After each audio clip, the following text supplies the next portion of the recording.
That taken together with a reason why people believe, desperate to believe, together with the fact that you don't need actually a God, in a sense amounts to an argument against the existence of God. Well, I guess I don't see that. I mean, why doesn't that commit the genetic fallacy of trying to say that by explaining how a belief originates, you thereby show the belief to be false?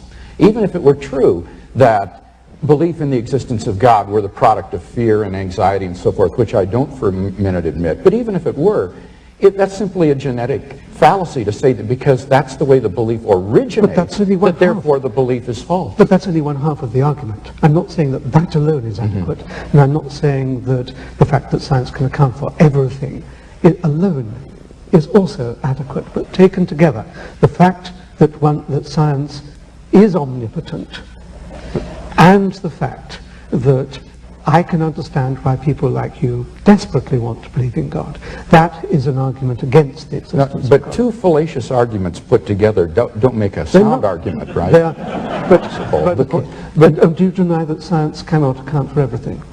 Yes, I do deny that science So what can't it account for? Well, had you brought that up in the debate, I had a number of examples that I was going to give. I think there are a good number of things that cannot be scientifically proven, but that we're all rational to accept. Let me list 5.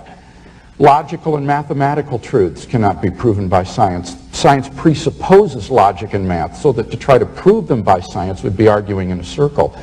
Metaphysical truths, like there are other minds other than my own, or that the external world is real, or that the past was not created 5 minutes ago with an appearance of age, are rational beliefs that cannot be scientifically proven.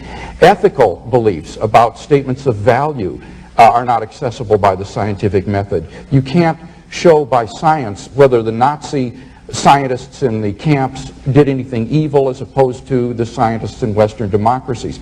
Aesthetic judgments, number 4, cannot be accessed by the scientific method because the beautiful, like the good, cannot be scientifically proven.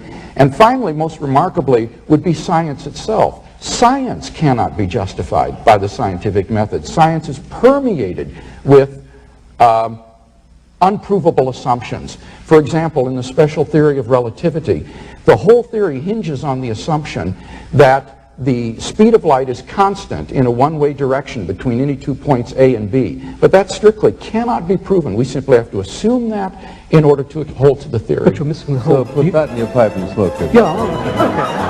Yeah.